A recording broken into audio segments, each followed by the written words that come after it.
Hello everyone and welcome. In this video, as you can see, we're checking out a burnout with a Honda S2000 and a FLIR T1K thermal camera. It's pretty mesmerizing to watch as the tread surface of the tire races from about 19 degrees Celsius to over 160 degrees in less than 5 seconds. You can even see the heat the tires lay down onto the ground with perfect lines for the tire grooves. The tires themselves are spitting out bits of melted rubber which coats the ground, rear fender, and inside the wheel wells. And while a simple burnout alone is fascinating, I decided to change the tire pressure left to right to see if there were any differences. The right tire has a pressure of 27 psi, 5 below recommended, while the left tire is at 37 psi, 5 above recommended. Ultimately, it made very little difference as both tires were evenly melted across the tread pattern. There's simply too much friction for too long to notice a significant difference. That said, if we analyze the burnout at a much lower frame rate from the very beginning, we can see that on the underinflated tire, the left portion of the tire heats up first.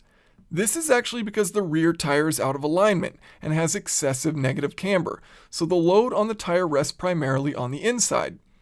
If the tire were to have the correct factory alignment, the heating would occur much more evenly. Another fascinating point is that the tire surface temperature in just 4 frames, less than 1/7 of a second, increases from 19 degrees Celsius to 43.5. In less than 2 seconds, the surface temperature of the inside of the tire reaches 160 degrees or about 320 Fahrenheit. And by 5 seconds, the entire tread is roasting above 160.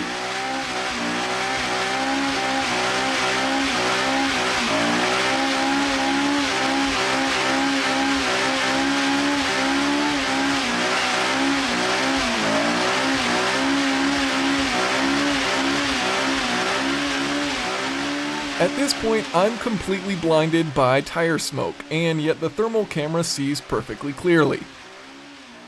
After the burnout, you can see the garage floor covered in hot rubber, and the rear brakes have heated to over 300 degrees Celsius or about 600 Fahrenheit. The rotors even got a bit of color from getting so hot. The tires themselves have now turned into a pile of debris. It's time for newer, nicer, wider rubber. If you have any questions or comments, feel free to leave them below. Thanks for watching.